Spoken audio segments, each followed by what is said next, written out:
जब जीव, अब यहां से आगे जो है जीव का उत्क्रमण का प्रसंग आएगा कि जीव इस शरीर से उत्क्रमण किस प्रकार से करता है। तो उसके लिए कहा कि यह जो भगवान का अंशभूत जो जीव है वह प्रकृति स्थानी मनः षष्ठानि इंद्रियाणि कर्षति। ये जो जीव प्रयाण काल में जब यहां से प्रयाण करता है, निकलता है मृत्यु के समय, तो कहते हैं कि प्रकृति स्थानी मनः षष्ठानि इंद्रियाणि, यानी कि मन जो है छठवां इंद्रिया है, 5 ज्ञान इंद्रिया हैं, और 5 ज्ञान इंद्रियों में मन का स्थान कितने नंबर पर है? छठे पर। 10वें अध्याय में भी भगवान ने कहा ना, इंद्रियाणाम मनश्चास्मि, इंद्रियों में मैं क्या हूं? मन हूं। तो मन भी इंद्रिया है। तो मन कौन सी इंद्रिया है? कितने नंबर की? छठे नंबर की इंद्रिया है। 5 ज्ञान इंद्रिया हो गई, चक्षु, रसन, त्वक, श्रोत्र और घ्राण, और छठी इंद्रियां। ये जितनी भी इंद्रियां हैं प्रकृति स्थानी, यानी कि अपने अपने प्रकृति में, ये 5 ज्ञान इंद्रियां हैं अपने प्रकृति का मतलब अपने आश्रय में, यानी कि आंख जो है इस गोलक में विराजमान रहती है, कान यहाँ विराजमान रहता है, रसना ये गोलक में। ये इंद्रियां 2 प्रकार की होती है। ये जो हम देख रहे हैं ये इंद्रियां नहीं है, ये इंद्रियों के गोलक हैं, इंद्रियों के निवास स्थान है। यहाँ बैठ करके इंद्रिया अपना काम करती है, क्योंकि इंद्रियां सूक्ष्म होती है। ये इंद्रियों को, चूंकि इंद्रियों का आश्रय होने के कारण इनको भी इंद्रिया कह दिया जाता है। वास्तव में इंद्रियां सूक्ष्म होती है और वो एक शक्ति विशिष्ट है। वो जो शक्ति संपन्न वो सूक्ष्म इंद्रियां हैं, जिस शक्ति के कारण यहाँ निवास करके वो शक्ति देखने का काम करती है, यहाँ निवास करके वो शक्ति सूंघने का काम करती है। इस चर्म जो जिह्वा है इसमें निवास करके वो रसना शक्ति रस का ग्रहण करती है।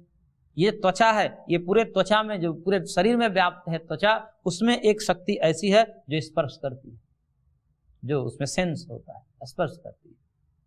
ये सारी इंद्रियां सूक्ष्म होती है और इन गोलकों में विराजमान रहती है, स्थित रहती है, और स्थित रह करके वह कार्य करती है।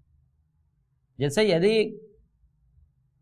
ये गोलक खराब हो जाए और इंद्रियां सही है, तो इस गोलक को बदल करके रूप आदि को देखा जा सकता है।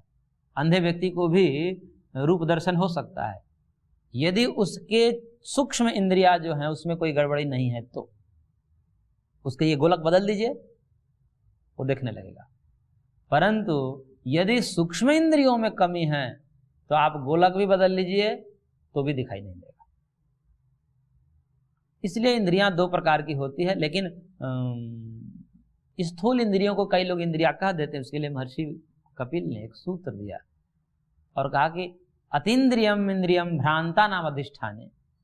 इंद्रियां अतीन्द्रिय होती हैं, लेकिन अधिष्ठान में भ्रांति हो जाती है। अधिष्ठान, क्योंकि इसी अधिष्ठान में वो निवास करती है, इन गोलकों में ही निवास करने के कारण भ्रम हो जाता है लोगों को कि यही देखने का काम करते हैं, परंतु वो सूक्ष्म होती है, वो शक्ति विशेष है। तो उन गोलकों में जो उसका स्थान है, आश्रय है, जो उनकी प्रकृति है, उस स्थान से जीव क्या करता है कि मन सहित और जितने ज्ञान इंद्रिय अपने अपने गोलकों में विराजमान हैं उनको कर्षति, इन्हें खींच लेता है। क्योंकि जैसे ही उत्क्रमण करता है तो उत्क्रमण के काल में सारी इंद्रियों को खींचता है। इसलिए वहां पर एक प्रसंग ही आता है ब्रह्म सूत्र में कि जीवात्मा का उत्क्रमण कैसे होता है, तो वहां पर बताया गया है कि कैसे इंद्रियां जो है मन की तरफ खींचती जाती है, फिर मन जो है प्राण में जाता है, प्राण फिर जो है अध्यक्ष जीव की तरफ खींचा चला जाता है। इस प्रकार से वांग मनसी दर्शनात् शब्दाच्च इत्यादि सूत्रों के द्वारा ब्रह्म सूत्र में इसका विस्तार से वर्णन किया गया है कि जैसे जीवात्मा उत्क्रमण को होता है तो वाणी आदि इंद्रियां जो है, सारी इंद्रियां वांग मनसी, यानी कि वाणी जो है वो मन की तरफ लौट जाएगी। उस समय व्यक्ति मुख हो जाएगा मृत्यु के समय। इसलिए सबसे पहले क्या होता है, कहेगा अब इनकी बोलचाल बंद हो गई,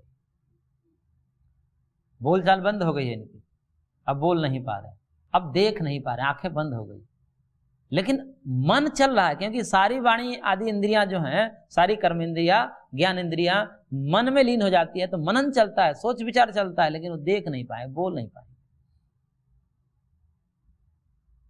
और फिर जो है मनन भी बंद हो जाता है, मूर्छित हो जाएगा, वो मन भी प्राण में लीन हो जाएगा। और फिर अंततः प्राण भी जो है वो बंद हो जाएगा। श्वास आदि चलते हैं उस समय, फिर श्वास भी बंद हो जाएगा, क्योंकि प्राण भी अब निकलने को तैयार होगा, तो अपने अध्यक्ष आत्मा में लीन हो जाता है। और फिर इन सब को इकट्ठा करके, इन सब इंद्रियों को इकट्ठा करके अब आत्मा बाहर निकलेगा। इन्हीं सब को कहा जाता है सूक्ष्म शरीर। ये जितने इंद्रियां, मन आदि जो है सब साथ में आत्मा को जाते हैं, क्योंकि आत्मा तो राजा है। वो आत्मा जाएगा तो उसके अनुचर रहेंगे तभी तो भोग कर पाएगा। अब राजा चला गया, पाचक गया ही नहीं, रसोईया गया ही नहीं, कपड़ा धोने वाला गया ही नहीं, तो राजा की राजशाही रहेगी। अकेला राजा जा रहा है, वो राजा है? वो राजा नहीं। राजा जाएगा तो राजा के साथ उसके अनुचर भी साथ साथ जाएंगे, जो उसको भोग कराने में सहायक बनेंगे। ऐसे ही ये सब इंद्रियां क्या है, आत्मा को भोग कराने के साधन है, उसका अनुचर है, सहायक है। इसलिए सारी साथ में जाती है, क्योंकि अब आत्मा जाने वाला है, तो हम लोग नहीं रहेंगे तो ये भोग कैसे कर पाएगा। इसलिए ये सब इंद्रियां, इन्हीं को लिंग शरीर या सूक्ष्म शरीर या आतिवाहिक शरीर कहते हैं। आतिवाहिका स्थलिंगात इत्यादि ब्रह्म सूत्र है।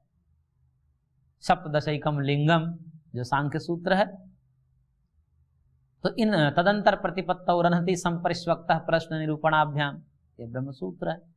इन सूत्रों में सूक्ष्म शरीर की चर्चा है कि सूक्ष्म शरीर से युक्त होकर के जीव वो निकलता है। वही यहां पर भी कहा गया है कि वो कर्षति, खींचता है। खींचता का मतलब कि अब अपने अपने गोलकों से उसको खींच करके आत्मा अपने में ले लेता है और फिर आत्मा में निकल जाता है। तो सारी इंद्रियों सहित आत्मा निकल जाएगा। उसके लिए एक बहुत बढ़िया श्लोक दे रहे हैं, समझा करके, उदाहरण दे करके। अगला श्लोक है, शरीरम यदवाप्नोति यच्चाप्युत्क्रामतीश्वरः गृहीत्वैतानि संयाति वायुर्गंधानि वाशयात्। कह कि ऐसे ही खींच लेता है जैसे वायु आशयात गंधान इव ईश्वरः अपि। जैसे वायु गंध को अपने आश्रय स्थान से खींच करके उड़ा ले जाती है, बाहर कर ले जाता है। यानी कि पुष्प उसका आश्रय है, गंध का आश्रय क्या है? पुष्प से गंध निकलता है, लेकिन वहां से वायु उसको खींच करके कहाँ? दूसरे जगह तक, हमारे नाकों तक वो गंध आ रहा है, पुष्प आदि का गंध हमारे नाकों तक कैसे आ गया? वो तो उसका गंध है, पुष्प का गंध है, हमारे पास कैसे आ गया? तो करेंगे वायु जिस प्रकार से उस गंध को बहा ले जाता है, ऐसे ही ये ईश्वर, ईश्वर का मतलब यहाँ पर जीव है, क्योंकि शरीर का ईश्वर जीव है। जैसे वहां पर भी अभी आया था ना, क्षेत्र और क्षेत्रज्ञ में दो क्षेत्रज्ञ है। इदम शरीरम कौन्तेय क्षेत्रम इत्यभिधीयते एतद्दैवति तम प्राहुः क्षेत्रज्ञम चापि तद्विदः।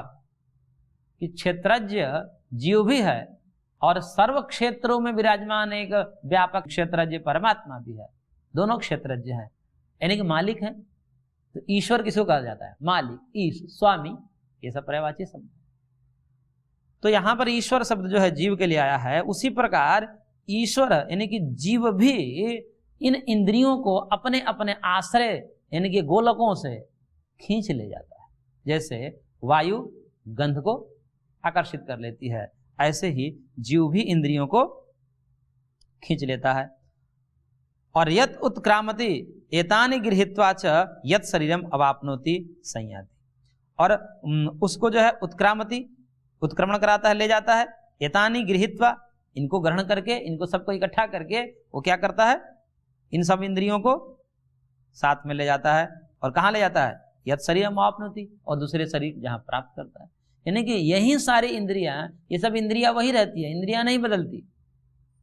स्थूल शरीर बदलता है, सूक्ष्म शरीर नहीं बदलता है।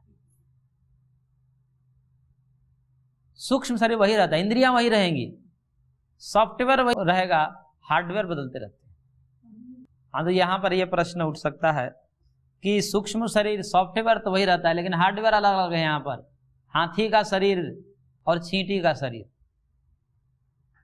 और सॉफ्टवेयर तो वही है, इंद्रियां तो वही हैं। और कई कीड़े ऐसे होते हैं जिसमें इंद्रियां ही एक आध होती है। जैसे चींटी के कहते हैं आंख नहीं होती,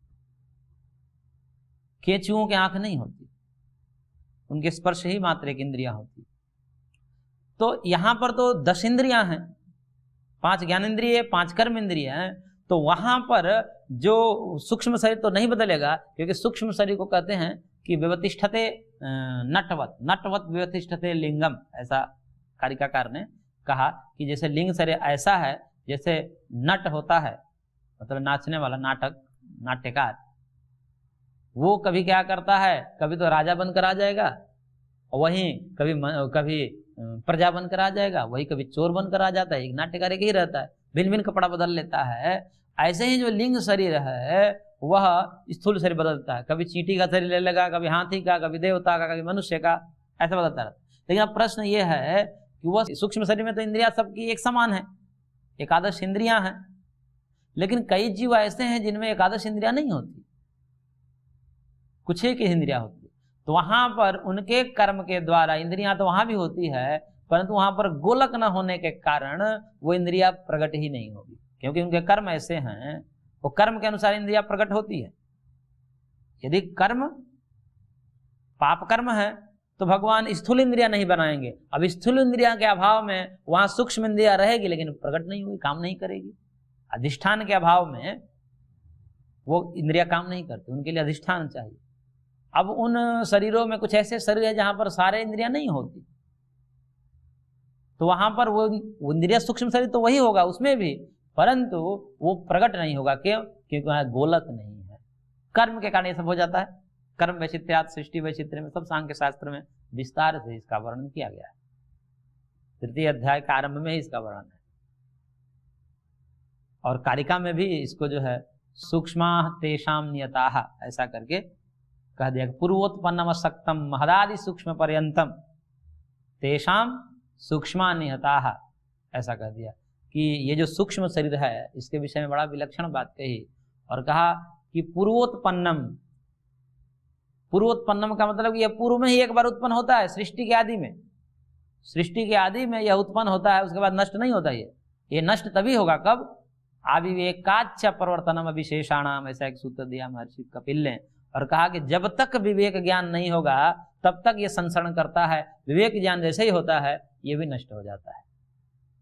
लेकिन विवेक ज्ञान पर्यंत ये बना रहता है, जब तक विवेक ज्ञान नहीं हुआ तब तक ये लिंग शरीर रहेगा और उत्क्रमण करेगा, इधर से उधर, उधर से उधर, इस शरीर से दूसरे शरीर में ये ले जाता है आत्मा को, क्योंकि आत्मा करता है, वो अपने आप नहीं जा सकता।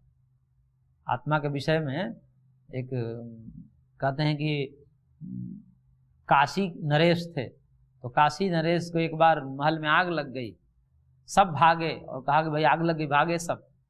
काशी नरेश भागे ही नहीं, सब बाहर निकल के मंत्री संतरी खोज रहे हैं महाराज कहाँ गए, तो कह रहे कि महाराज पाए नहीं। तो किसने कहा अरे दौड़ कर देखो कहीं वही तो नहीं है, हंस तो नहीं गए, तो बोले कि वो बैठे थे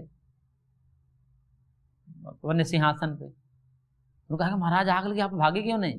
तो बोले कि कोई जूता पहनाने वाला होगा तो भागू मैं, तो ये राजशाही है, राजाओं की है कि कोई हो तब तो जाए। ऐसे ही आत्मा जो है अपने आप में निष्क्रिय है, कोई सूक्ष्म शरीर है तो जाएगा इधर उधर, इसलिए उसके उत्क्रमण के लिए, आवागमन के लिए सूक्ष्म शरीर, जिसे आतिवाहिक शरीर कहा जाता है, लिंग शरीर कहा जाता है, उसकी आवश्यकता पड़ती है। और ये जो सारे कर्ण हैं यही लिंग शरीर है, यही सूक्ष्म शरीर है।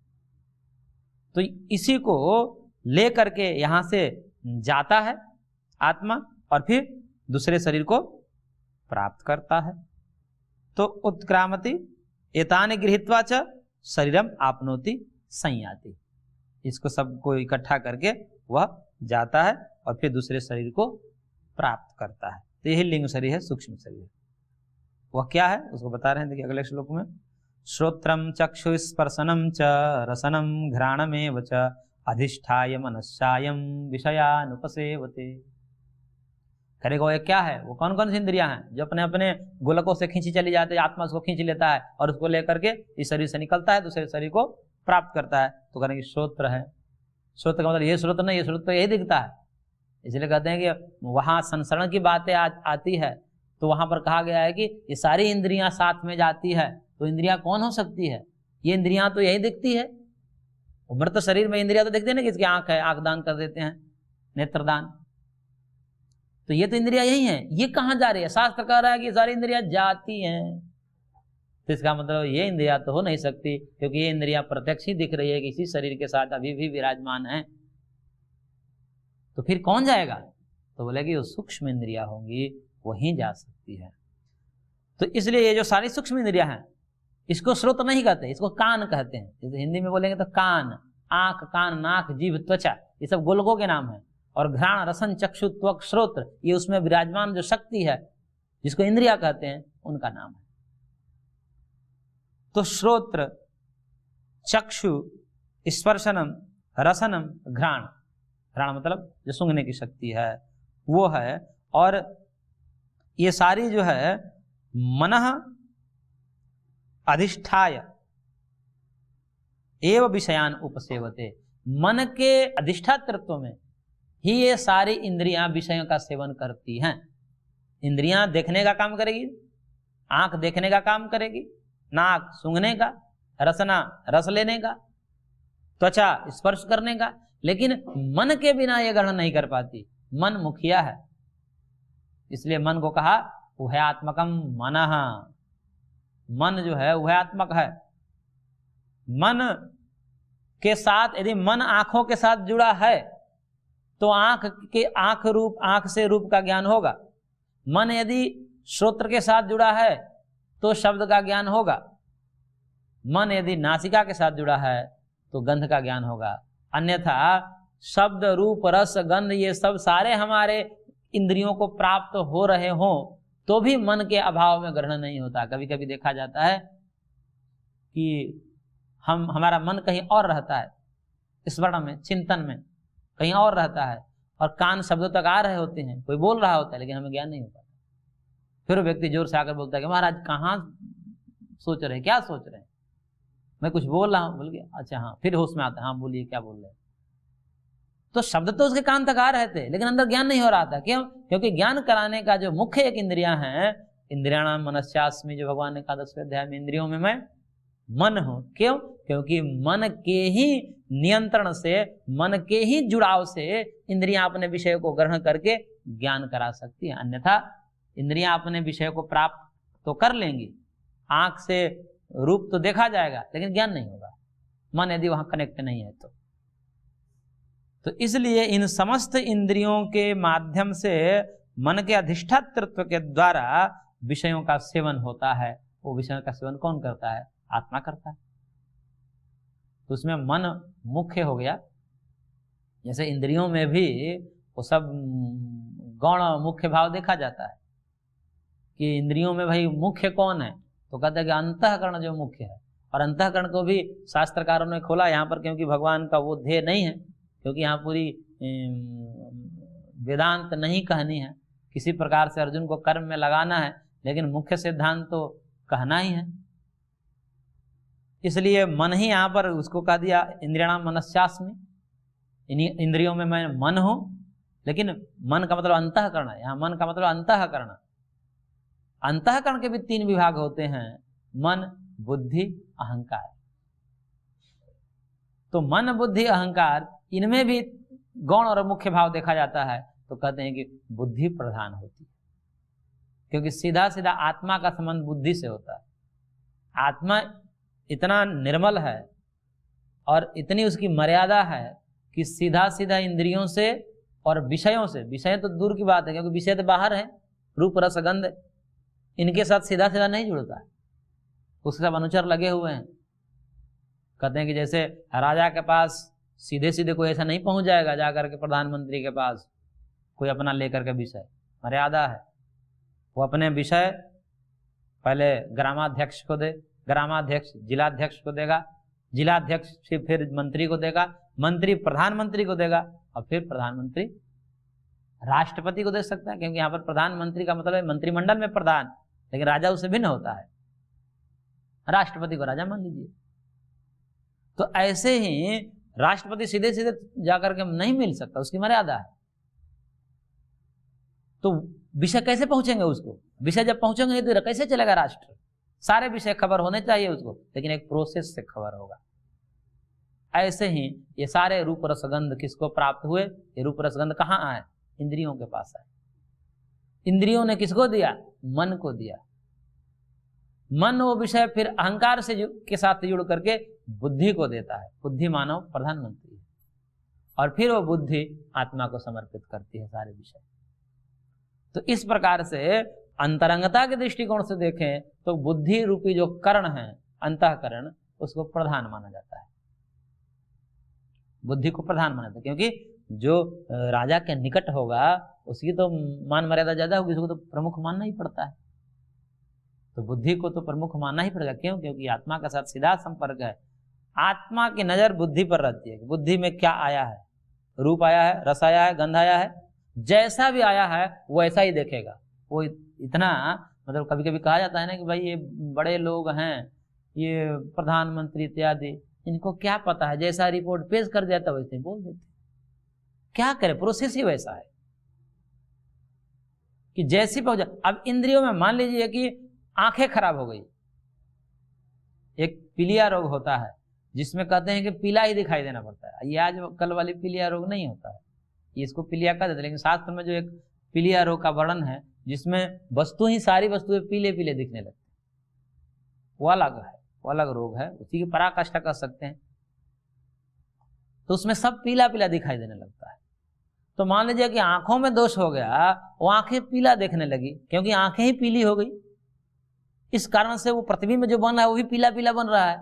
अब बुद्धि में वो पृथ्वी में गया, वो पीला ही गया, इसलिए आत्मा देख रहा है सबको पीला ही देख रहा है। ज्ञान हो रहा है कि जैसे सब पीला है, सारा पीत वर्ण का है। आत्मा को जिस प्रकार से सूचना मिलेगी, यदि गलत सूचना मिले तो गलत ही जानेगा, यदि सही सूचना मिले तो सही जानेगा। यही तो आत्मा का बंधन है कि है ज्ञान स्वरूप, नित्य शुद्ध बुद्ध मुक्त स्वरूप, लेकिन इंद्रियों के आवरण में आ गया तो अब इंद्रियां उसको नचाती हैं। इंद्रियां खराब हो गई तो आत्मा भी वैसे ही अनुभव करेगा। यदि ठीक है तो ठीक, और प्रायः इंद्रियां तो भ्रम ही कराती है। यही इंद्रियां आंखों से देखते हैं और रस्सी में सांप दिखाई देने लगता है, परेशान हो जाते हैं। यही इंद्रियां, इन्हीं इंद्रियों से देखे हम, ये नहीं कानों से सुने हैं, लेकिन कभी कभी गलत सुन लेते हैं, फिर परेशान हो जाते हैं। तो कह रहे कि इंद्रियां बड़ा धोखा देती है, आत्मा को बांध कर रखी है और नशा रही है, जैसा है उसको घुमा रही। इसलिए इन सब तंत्र को तोड़ करके कोई बाहर निकल आए, भगवान राम जैसा कोई व्यक्ति हो, इन सब तंत्रों को समय समय पर तोड़ करके सीधे जनता से संपर्क कर ले, तब तो ठीक हो सकता है। और नहीं तो इन तंत्र के अधीन रहेगा तो वो तंत्र उसको न चाहते हैं। ऐसे ही एक ऐसी स्थिति आती है शरीर आदि में, योग के माध्यम से कहते हैं कि आंखों के बिना ही वो देख लेता है। आंख बंद करके योगी देख लेता है। अब कैसे? ये आंखों, क्यों? क्योंकि आंखों की सीमा है, इन आंखों के सीमा को अतिक्रमण जो करता है वास्तव में उसको ही दिखाई देता है। ये कानों की सीमा का जो अतिक्रमण करता है योग के माध्यम से, योग बल से, वास्तव में वही सुन पाता है। ये सब मन बुद्धि इंद्रियों से अतिक्रमण करके इस पर योग बल से अधिकार करके इससे जो ऊपर चला जाता है, तब वास्तव में वो ज्ञानी होता है, और वास्तव में तो उसी को दिखाई देता है। इसलिए कहते हैं कि जो समाधि की भाषा होती है, जो समाधि के माध्यम से देखा गया है, वास्तव में वही देखा होता है। इंद्रियों से देखना नहीं होता, इंद्रियों से तो धोखा हो जाता है। समाधि में जो बैठकर देखा जाता है वास्तव में ही वह देखना होता है। इसलिए समाधि की भाषा जो महर्षियों की होती है वह परम प्रमाण माना जाता है। बाकी कोई कहे कि मैंने तो आंखों से देखा है, तो कह रहे कि आंखों से धोखा भी हो सकता है। कहते हैं कि एक बार एक रामायण जो है हनुमान जी ने भी लिखी थी, क्योंकि हनुमान जी भगवान राम के साथ सदैव रहे हैं, और एक रामायण वाल्मीकि जी ने भी लिखी।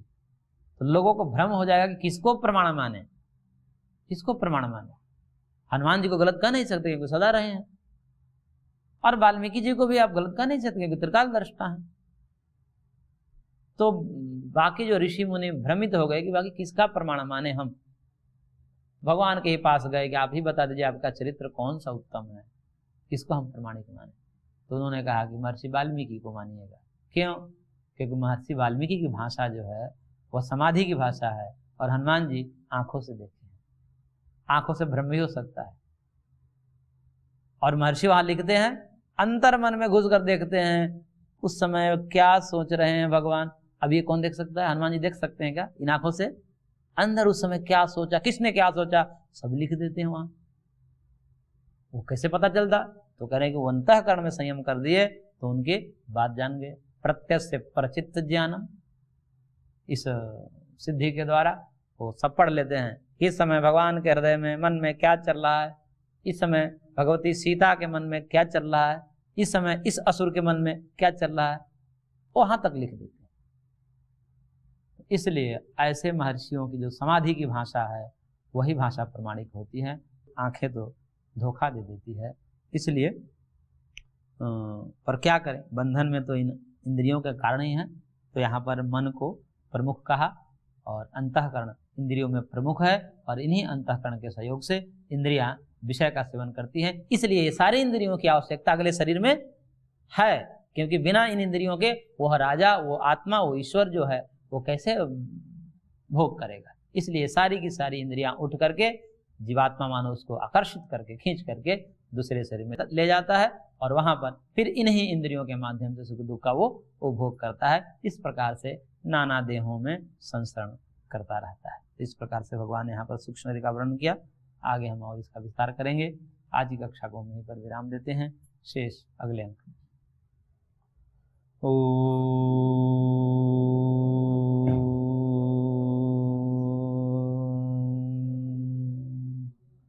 शांति शांति शांति।